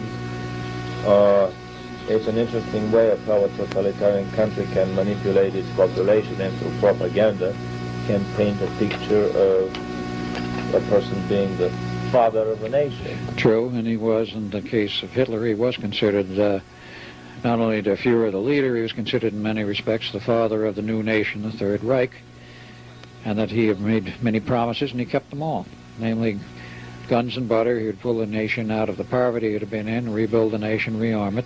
He did all of these things. Regardless of how he did them. And regardless of the concentration camps, the people who were dissidents, he did reunify Germany and keep his promises. And he also kept another basic promise, which was the reason why he achieved power in the first place, was he promised to throw all of the Bolsheviks and all of the communists out of Germany, and he did. They were threatening to take over Germany in 1928-29. There was a very serious movement, a communist movement in Germany at that time before he acceded to full power. He was in a semi-full power from 1930 on, but when the burning of the Reichstag, and he became... which actually was ignited for on trial in Leipzig for the burning down of the Reichstag. That part I wouldn't know. But that's another long story. Right. Other than the Bulgarian involvement, as usual, in not only the killing of the Pope and the burning of the Reichstag, but in other famous espionage affairs in Europe. I would like you to comment if you have any information about particular extraterrestrial race involvement with the Germans. I've heard about crash saucers in Peenemünde or elsewhere in the Bavarian Alps. I've heard about some races coming and getting disillusioned and going from Germany.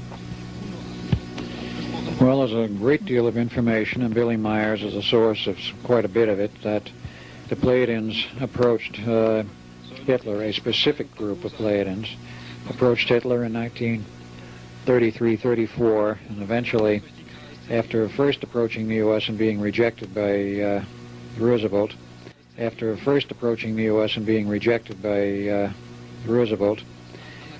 they went to Germany, made a deal with Hitler to provide him with technology and help build up the nation. And their price and requirement was that he would take a very easy stand and no rough stuff in handling the Jewish problem, which he said, we know you have. But he says, there'll be no rough stuff. Now, Hitler in that day readily agreed to it, because history shows that in the period up through 1940-41, there was no rough treatment of the Jewish and other dissidents in the concentration camps. In fact, they were treated quite well. And that there were plans to repatriate all of them to Madagascar, that island south of. Right, there was that plan, and of course the Madagascarans apparently rejected it. They wanted no part of it. But in any case, there were plans to do this. The National Socialist Party, in the period prior to World War II, did not and could not conceive of a massacre of the Jewish people. They knew it was a problem, they wanted to get rid of them, but they didn't know how to do it, and it was an endless debate. But quite aside from this, the Pleiadians said they would provide them with technology, and there was the rumor and the story of a crash saucer that came down in the Bavarian Alps in sometime in late 1935, which was a source of a lot of German technology. Now, this story has been repeated many times by people who came from Peenemünde who found the wreckage of a UFO in Germany after the war was over. In the same place or at Peenemünde? At Peenemünde. So this is the second crash. I don't know if it's the second one or not. But they found the parts and pieces for it, and they knew that the Germans had some kind of outside help. Now, from what I understand, the operation with the Pleiadians, they provided some personnel also, went ahead, they developed fast new technologies, and they moved very rapidly in developing their own technology and some highly advanced technology, which included circular foil aircraft, which started to show up in the research areas in 1937-38, were actually being built as early as 1939, replicas of the Pleiadian craft, but not with the Pleiadian drive. What I understand, they never did solve the Pleiadian drive system, but developed their own. Victor Schaumburger, who is well known for his contributions technically to the flying saucer, circular foil aircraft, if you will, technology, is known throughout the world for his aircraft designs and the circular foil aircraft designs. Eventually developed a true electromagnetic anti-gravity drive, and this came in the latter part of the war. But this one basically all stems from the Pleiadian giving of technology to Germany and a lot of other ideas. How much was given, we don't really know. But I understand that about 1941, for whatever reason, the Pleiadians pulled out. They would no longer support Hitler.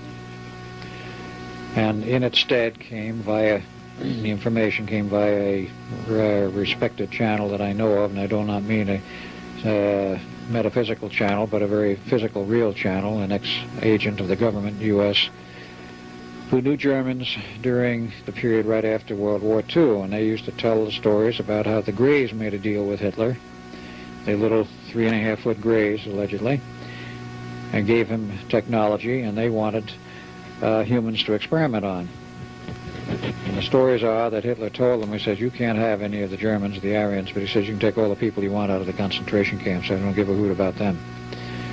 And they did. I am told that there was a large discrepancy in count between the records of those who went into the camps, those who came out alive, those who were there dead, in which they had skull bones and other evidence of who had died there. There was still a large number unaccounted for. What percentage, I don't know. It may well be that the Greys took some of them out of the camps for their own genetic experimentations under Germany. The second largest area of Grey invasion is in Europe. The primary area is in the U.S. But this is just another side issue. I've been thinking about this crash landing of UFOs when an alien nation wants to establish contact with a particular planetary race. It has many functions to it. For example, when a disabled UFO is left in the middle of a field, it is like a huge dead bear being found in the middle of or a dead bee is being found in the middle of a primitive village on the morning. People are afraid of it, but eventually they overcome their fear. They start dancing over it, and little by little they develop their stories of how to fight these beasts. So my feeling is that these are all engineered crashes, and these are old surplus ships that are left on the planet for the locals to explore and to slowly get over the fear. If it is a live UFO with live aliens coming out of it, it would be a panic similar to what Orson Welles caused with his dramatization of The War of the Worlds. Another interesting detail here is that many times the aliens conclude a treaty with a government, but with the very top echelon. Less than probably 10 or 20 people in the whole country know that there is a treaty with aliens, and that information is being transferred from their civilization to ours. And so crash landing of a UFO is an interesting explanation for the lower echelons of the engineers and the military of this sudden explosion of new ideas, new solutions that come literally out of nowhere, as we have all seen in Especially I was astonished myself in my research of the last year, starting very skeptically to research the rumors of German UFOs, and only in 1 year discovering more than 50, 60 different models of flying craft powered with every possible engine that we know of, and some other impossible engines that the Germans built, especially for the UFOs. So my point is that such crashes are organized, engineered, so that to explain away this sudden explosion and cornucopia of new technologies to the rest of the engineering elite, without having to reveal to everybody that, oh yes, yeah, we are in contact with aliens. Well, it's a very interesting point, because the cover-up that has persisted throughout history, and I'm not talking about modern history in the last 50 or 100 years, but throughout history, all of the researchers have shown, whether you quote G. Cope Schellhorn, who is a PhD and a biblical scholar, and has shown that UFOs have existed throughout the ages, going back at least 5,000, maybe 10,000 years, and there's ample evidence of it. There has always been somebody here that's been contacted, and it usually is going to prove to be that it was the kings, the priests, or those of the highest echelons of government. They didn't want the general public to know that they were trafficking with aliens, if you will, and for whatever purpose or reason. Now, in the current era, let us say the last 100 years, you have the same problem. There were aliens around this planet. And in the period of more modern history, which I would say, let us say from the time of the fall of Atlantis, or the destruction of Atlantis, which many people may still dispute, and a lot of scientists want to dispute, but there's more than ample evidence if you know where to dig. Atlantis was apparently destroyed by outside intervention, which produced the cataclysmic earthquakes which finally sank the last island. But in the process after that, a governing body on Earth was set up, which is now known as, and has been known for centuries and millennia, as the Order of the Illuminati. The Illuminati is a strange organization. It has its current world headquarters, and has had it for at least 500 years, at Basel, Switzerland. But from the earlier days, it was elsewhere, to the days after the collapse of Atlantis. And there's a governing body within it of 3 people. 2 were always humans, and the 3rd was always a reptilian. Which is to say, there is an outside influence in the affairs of Earth, and has been for at least 10,000 years. A direct in the affairs of Earth, and has been for at least 10,000 years. A direct influence. And the rest of the orders, apparently, for the progress of humanity, or what is to go on here, would appear from outside. Today, the Order of the Illuminati is not the only secret organization. There are many. We have the not-so-secret, but of course that has the secret aspects to it, the CFR, Council on Foreign Relations. We have the Trilateral Commission. We have the Club of Rome, which is not well known, but the think tank for the whole operation of the secret societies and groups. And the limitation of the population and all these populations. They have generated the programs, and you have the Bilderbergers, and interlocked with all of this, of course, is the Order of the Illuminati. They have been setting policy, along with the so-called elite, the wealthiest people on Earth, for more than a year or two, and more than 100 years or two. It's been going on for centuries. Because the old money of Europe, as they call it, is not 400 or 500 years old. It's perhaps 1,000 years old. You have to consider the de Medicis of Italy, and some of the other families which are unknown totally to the outside world today, which have trillions of dollars in wealth. As only one example, the Habsburgs of Germany and of Europe have enormous wealth. It's uncounted. It's in the trillions. They have gold reserves of staggering quantities that would make Fort Knox look like a toy playpen. At Fort Knox, it doesn't have any gold now anymore, but in any case, when it did have a gold reserve stock, what the Habsburgs already had for centuries in Europe is far greater than anything we've had in this country. I won't go into all the financial details and how I know some of this, but enormous quantities of money, of gold, of wealth have existed, and it's all been maneuvered. It's all been controlled for a purpose. The real break in civilization, you might say, became obvious in the Industrial Revolution, and when the church's power was broken in 1500 A.D., when you had the Protestants, as they called them, Luther, John Calvin, and all the rest who followed, and the power of the Vatican was largely broken, not totally, but largely broken, and with it came the Renaissance and, of course, the development in an open style of the technology which was already known and held in secret. And this has been known for many, many centuries. You have knowledge of alchemy, which is a very advanced form of chemistry, and actually a very advanced form of matter manipulation, which was known to the ancients. Vibrational chemistry. You go back to Atlantis and elsewhere, you probably will find an older form of alchemy, which was very active in those days, in which they transmuted metals and all kinds of substances. That art has been largely lost. It is not lost totally. There are secret schools which still operate teaching alchemy. And you have, of course, now in modern scientific terms, you have the capability with these giant cyclotrons and atom smashers, you can transmute matter on a very small scale. And when it came to the development of the atomic bomb, they had to transmute matter on a large scale. Plutonium is a synthetic element. It exists in the atomic table, but beyond the 92 elements. And it is artificially created.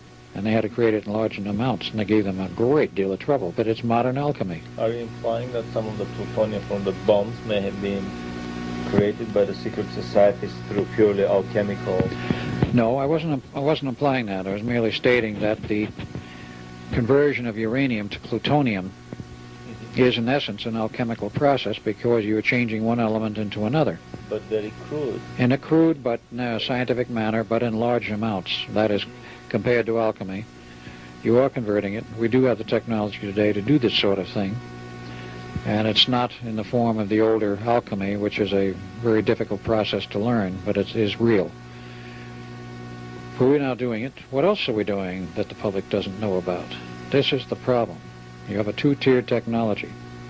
Many tiers. It may be many tiers.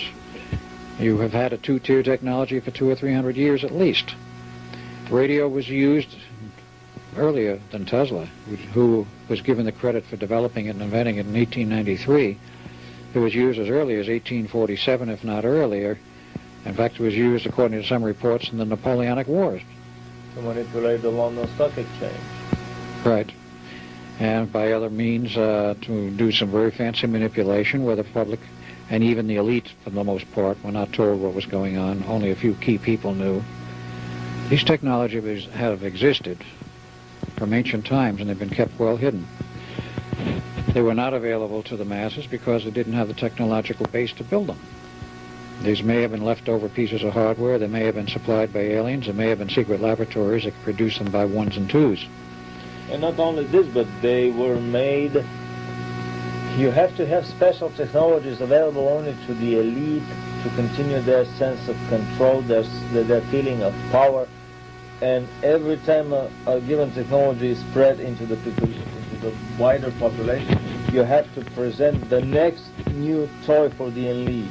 These higher levels of conspiracies that control the terrestrial elite, they never leave the guys without any new toys. It may be a new Nautilus submarine when everybody travels above surface and nobody even dreams of going underwater. It may be a program to land on the moon way before anybody even dreams of going there. It's like the British team exploration of the moon in 1897, 1898. I'm very curious of what you have heard from the panels about this. Well, there is an interesting story that went around. A friend of mine, Preston Nichols, and I can't talk about it now because he's not only no longer employed, he's blacklisted by the government totally. When he was still working with his company, AIL, I got into a discussion with him about earlier landings on the moon and Mars, namely the Alternative 3 story in the program. And he says he got discussing this with his boss one day at the company he worked at, AIL, one of the divisions of it on Long Island. And his boss looked at him curiously. He says, "You don't really know what's been going on." He says, "You don't know anything about the moon explorations of the last century." With an illuminated smile on his face. And of course, Preston Nichols, who was not usually jogged very much, probably dropped his jaw to the floor at that point, because that was one he was not ready for, as much as he has been ready for.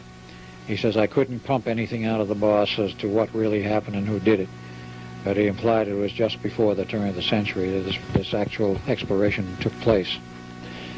Now we have the stories, also, we know about the Alternative 3 program, but there are also now documentaries which show that the Germans went to the moon and Mars in 1949 with the circular foil aircraft. Probably the rest of the engineering was perfected down in Antarctica, because they prepared these bases in Antarctica in 1939 after the 2 years of exploration, and moved there before the war collapsed. How many moved there, I don't know, but there are rumors that there were thousands of German troops moved into Antarctica in the prepared quarters they had. And they continue their manufacturing either down there or in one of the friendly South American countries, such as Argentina, as one example. But they finished the development. They made the circular foil aircraft. Pictures show them as quite large. Building in, if you can believe this, in 1943 aircraft, circular foil designs which were 75 meters in diameter and carried naval guns under the turrets underneath them. If not naval guns, Panzer-mounted guns direct from their tanks.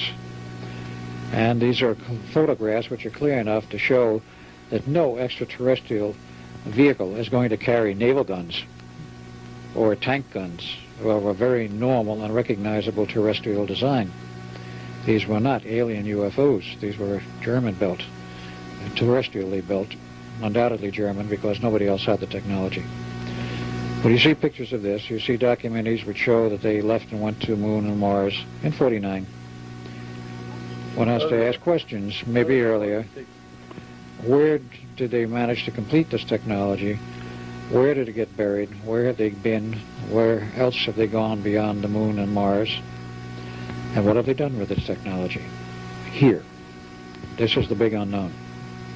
And so this is actually the very reason I've been talking and researching the topic of German UFOs and the German secret space topic of German UFOs and the German secret space programs, because my feeling is that all behind the scenes, the United States and Germany during the war have been controlled by the very same power center. So on a one level up in the conspiratorial hierarchies, two bitter opponents and fighters, usually their corrupt governments, are power source. During the Cold War, the United States and the Soviet Union took part in a vast secret space program for exploration of the solar system and beyond, with flying saucers of basically the reality that we see on Star Trek. So it is very interesting to explore how these little conspiratorial levels go up through the hierarchies, leave the material terrestrial domain and continue through the supermaterial to the non-terrestrial, through the extraterrestrial hierarchies and federations of united planets, all the way to the highest levels of celestial power structures. And so going back in time 100 years and discovering that there may have been a secret British space program, and a recent private interview with a Russian academician from a secret government research institute on anti-gravity basically gives the theoretical explanation of how this could have been done with a hybrid gun, rocket, and anti-gravity technology that the British could easily build at the end of last century. The big question is, if the British and later the Germans had that much and could go to the Moon and Mars in 50 years ago, what do we have now? And so we naturally come back to the Philadelphia experiment and to the Phoenix project, because in my opinion, the Philadelphia experiment is not only invisibility and time travel, but it's a teleportation. It's a very important teleportation experiment where people can be beeped beamed up and down from a ship to the surface of the planet, and even more, they can be beamed from one planet to another, totally bypassing the rocketry or the saucer technology, and basically putting the Earth on par with some of the more advanced extraterrestrial technologies. Even the Pleiadians have to use their craft in order to hop and fly from planet to planet. And obviously, some of these technologies were used exactly for that, for teleportation between different planets, and even for creation of these time tunnels or wormholes, wormhole tentacles that can be attached to another planet in our solar system or in a different solar system in our galaxy, basically to any point in our galaxy or to planets in other galaxies. It becomes an interesting celestial wormhole subway system that can transfer people and objects and material to any point in the universe, and this was the most astonishing finding for me after our lengthy talks here with Al. So I would be very glad if you can comment a little bit, and that would be actually the preparation for our next stay, because I see that we have just 6 minutes more left. So if you can give a little summary on these aspects of the Phoenix project. All right, the Philadelphia experiment was really the granddaddy experiment that set the stage for everything that came after it, including the Phoenix project. But the peculiar part, of course, was that the Philadelphia experiment would not have created the disaster and also laid the groundwork for what came later if it had not been for the Phoenix project. It's a time loop problem. Which came first, the chicken or the egg? In terms of ordinary time, the Philadelphia experiment. Then came later the Phoenix project. What the Phoenix project in its final phases really accomplished was the creation of a transportation system in both space and time, which was capable of going anywhere in our galaxy, set a person, an object down, or pick a person or an object up and bring it back to the station, which was the primary one at Montauk. Without a second station. Without a second station. To be on that planet. No receiver. One station transportation system. Right. There was no receiver at the other end. None was required. All of the operation was done from the Montauk end. The technology for this was beyond terrestrial. It was alien technology, and there was a large contingent of aliens involved with the Phoenix project in developing the last phase of this, the wormholes in space and time aspect.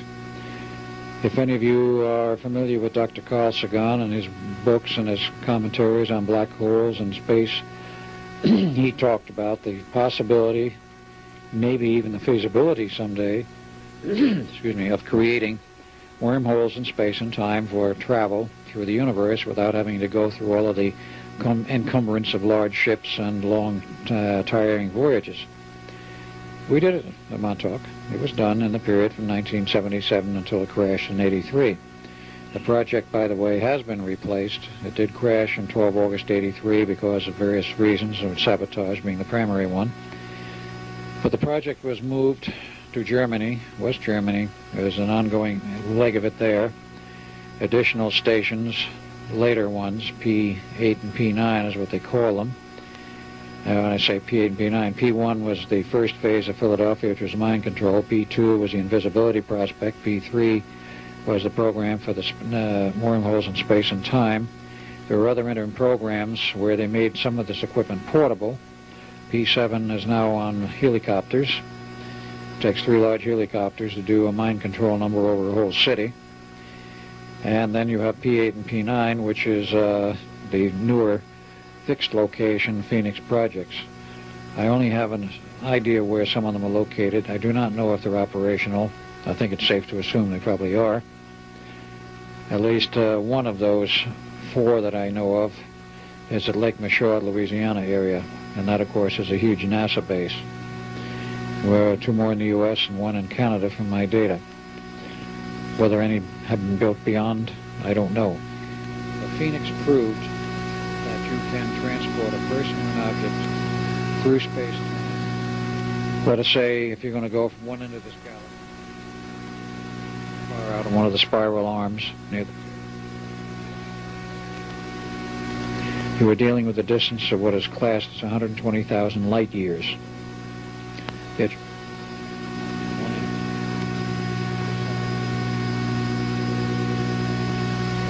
elapsed time. The person is inside the tunnel. How about the person outside of the tunnel? Well, they won't.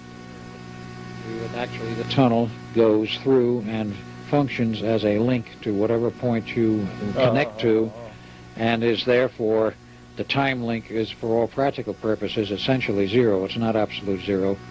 It may amount to minutes, depending on the distance. Can the guy that was sent beam back radio message that yes, I arrived on the planet at this and this time, so that you would check?